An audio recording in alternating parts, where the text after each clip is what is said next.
हमारी इन्वेस्टिगेशन अभी भी जारी है। हमारे घर पे आके पूछे नहीं है कि क्या इंक्वायरी वगैरह कुछ भी नहीं आई है। मैं यहाँ पर 25-30 साल से रह रहा हूँ। मैंने यहाँ पर कभी ऐसा माहौल नहीं देखा है। बाकी जो हुआ है उसको हम कंडम करते हैं, वो नहीं होना चाहिए था। अफवाहों पे ध्यान न दें। इलाके में पूरी शांति अवेलेबल है और सब कुछ सुरक्षित रहे। हम ये चाहते हैं जिसने भी ये गलत काम किया है उसको सख्त से सख्त सजा मिलनी चाहिए। और हमें कोई भी उनकी तरफ से कोई मतलब ऐसा नहीं है कि वो हमें संतुष्टि मिले कि हमारे बच्चे के हत्यारों को पकड़ लिया उन लोगों ने। हम उनसे गुजारिश करेंगे कि भाई आप लोग प्लीज माहौल को खराब करने की कोशिश ना करें। जो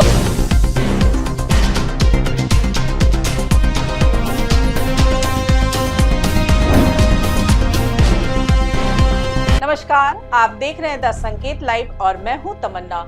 आज की इस संवेदनशील और महत्वपूर्ण रिपोर्ट में हम बात करेंगे दिल्ली के उत्तम नगर की, जहां ईद से ठीक पहले तनाव और डर का माहौल बना हुआ है और हालात ऐसे हैं कि एक सामान्य रिहायशी इलाका अब सुरक्षा के घेरे में एक संवेदनशील जोन जैसा नजर आने लगा है। दोस्तों, दरअसल ये पूरा मामला 4 मार्च को होली के दिन शुरू हुए एक छोटे से विवाद से जुड़ा है, जो धीरे धीरे बढ़कर हिंसा में बदल गया और इस घटना में 26 साल के तरुण कुमार की जान चली गई। बताया जा रहा है कि विवाद एक मामूली घटना से शुरू हुआ था, जब एक बच्ची का पानी से भरा गुब्बारा गलती से एक महिला पर गिर गया, जिसके बाद दोनों परिवारों के बीच बहस शुरू हो गई और फिर झड़प में बदल गई। पुलिस ने इस मामले में कार्रवाई करते हुए एफआईआर दर्ज की और कुछ लोगों को गिरफ्तार भी किया गया। लेकिन उसी शाम हालात और बिगड़ गए जब तरुण कुमार पर कुछ लोगों ने हमला कर दिया, जिसमें उसकी मौत हो गई। इस घटना के बाद पूरे इलाके में तनाव फैल गया और धीरे धीरे ये मामला सामाजिक और सामुदायिक तनाव का रूप लेने लगा। आज हालात ये है कि उत्तम नगर की जे कॉलोनी में सन्नाटा पसरा हुआ है। लोग धीमी आवाज में बात कर रहे हैं, कई दुकानें बंद हैं और सड़कों पर सामान्य चहल पहल नजर ही नहीं आ रही है।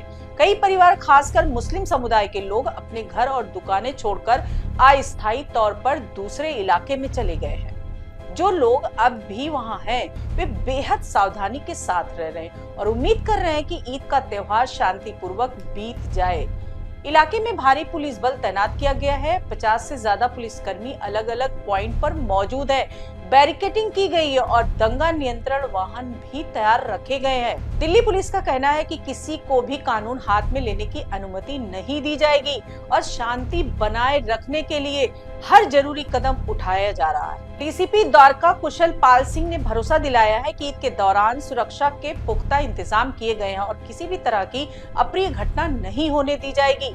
हमारी इन्वेस्टिगेशन अभी भी जारी है। जो भी इन्वेस्टिगेशंस में हमारे जो अवेलेबल एविडेंस है, जो और लोग भी इसमें पाए जाएंगे, हम उनके खिलाफ एक्शंस लेंगे।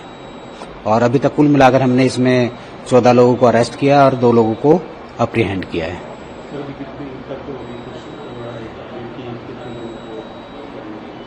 अभी ये जांच का विषय है। हम जैसे जैसे जांच आगे बढ़ती जाएगी, हम उसके हिसाब से लोगों को करते जाएंगे। इसमें पूरे एरिया में हमने सुरक्षा के पुख्ता इंतजाम किए हैं। पूरे एरिया को हमने जोन में और सेक्टर में डिवाइड किया है।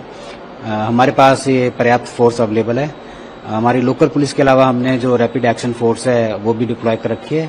हमने जगह जगह पे बैरिकेड्स लगा रखे हैं और हमारे जो एंटी रॉयट व्हीकल्स है, वज्रवाहन, वो भी अवेलेबल है। सुनने में ये भी आया कि कुछ लोग सोशल मीडिया पे ये भ्रामक प्रचार फैला रहे हैं। सोशल मीडिया पे देखा गया है कि लोग तरह तरह की एआई जनरेट फेक वीडियो कर रहे हैं, जिसमें ये दोनों पक्ष की तरफ से अलग अलग ये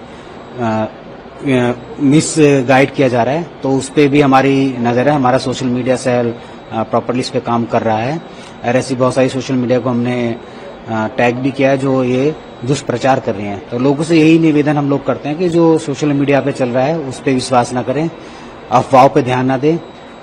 इलाके में पूरी शांति अवेलेबल है और सब कुछ सुरक्षित रहे, सही है। अभी इसी बीच दिल्ली हाई कोर्ट ने भी मामले को गंभीरता से लेते हुए पुलिस को निर्देश दिया है कि वो सभी जरूरी कदम उठाए ताकि त्योहार के दौरान शांति बनी रहे। इससे पहले एक सिविल राइट्स संगठन ने कोर्ट में याचिका दायर कर आशंका जताई थी कि अगर समय रहते कदम नहीं उठाए गए तो स्थिति बिगड़ सकती है। पुलिस ने ऑनलाइन और ऑफलाइन दोनों स्तर पर निगरानी बढ़ा दी है। सोशल मीडिया पर फैल रहे भड़काऊ कंटेंट पर नजर रखी जा रही है और अब तक कई अकाउंट के खिलाफ कार्रवाई की जा चुकी है ताकि अफवाहों और नफरत फैलाने वाले संदेशों को रोका जा सके। अब अगर जमीनी स्थिति की बात करें तो यह इलाका जो कभी हिंदू मुस्लिम एकता और आपसी भाईचारे के लिए जाना जाता था, आज वहां डर और अनिश्चितता का माहौल है। मैं यहाँ पर 25-30 साल से रह रहा हूँ। मैंने यहाँ पर कभी ऐसा माहौल नहीं देखा है। बाकी जो हुआ है उसको हम कंडम करते हैं, वो नहीं होना चाहिए था। जिसका बच्चा जाता है उसको दुख होता है और हम ये चाहते हैं जिसने भी ये गलत काम किया है उसको सख्त से सख्त सजा मिलनी चाहिए, उनके खिलाफ सख्त से सख्त कार्रवाई होनी चाहिए। और जिस तरीके से कल हमारी जो है मतलब मुख्यमंत्री जी की तरफ से या एमसीडी की तरफ से उनके मकान को डिमोलिश करने की एक्टिविटी की गई है, उसका हम पुरजोर स्वागत करते हैं। अच्छा है कि क्या उनको सजा मिली। दूसरी चीज ये है कि हम दिल्ली पुलिस, खासकर हमारा जो उत्तम नगर थाना है, उसके हम बहुत ज्यादा शुक्रगुजार हैं। इस तरह के माहौल को उन्होंने बहुत अच्छी स्ट्रेटेजी और अच्छी प्लानिंग के तहत उन्होंने चीजों को सुलझाया और संभाला है सारे माहौल को। और बाहर के लोग हैं जो यहाँ के माहौल को खराब करना चाहते हैं, यहाँ का जो लोकल समाज है, हिंदू लोग हैं, मुस्लिम लोग हैं, वो आपस में बहुत प्रेम और सद्भावना के साथ रहते हैं और ऐसा कभी मैटर उत्तम नगर में नहीं हुआ। और हम यही चाहते हैं अपने मुस्लिम भाइयों से भी और हिंदू भाइयों से भी कि भाई ठीक है, जिसका गया उसको दुख होता है, नहीं होना चाहिए था, और आपस में अपना प्रेम और सौहार्द बनाकर रखें। और जो छोटे मोटे इन्फ्लुएंसर हैं, यूट्यूबर हैं, फेसबुकर हैं, हम उनसे गुजारिश करेंगे कि भाई आप लोग प्लीज माहौल को खराब करने की कोशिश ना करें। जो स्थानीय लोगों का कहना है कि दशकों से यहाँ लोग साथ रहते हुए आए हैं, त्योहार साथ मनाते आए हैं, लेकिन हाल की घटनाओं और सोशल मीडिया पर फैली बातों ने माहौल को खराब कर दिया। कई लोग मानते हैं कि असली समस्या जमीन पर कम और सोशल मीडिया पर ज्यादा बढ़ी है, जहां छोटी घटनाओं को बढ़ा चढ़ाकर पेश किया गया और इससे लोगों के बीच अविश्वास पैदा हुआ। वहीं तरुण कुमार के परिवार का दर्द भी कम नहीं है दोस्तों। उसके पिता मेमराज ने साफ कहा है कि वे सिर्फ अपने बेटे के लिए न्याय चाहते हैं और इस मामले को भी पूरी तरह से सांप्रदायिक रंग नहीं देना चाहते। उन्होंने ये भी अभी भी कोई हमें संतुष्टि नहीं हुई है और मेरे मतलब हमें कोई भी ऐसा हमारे घर पे आके पूछे नहीं है कि क्या इंक्वायरी वगैरह कुछ भी नहीं आई है।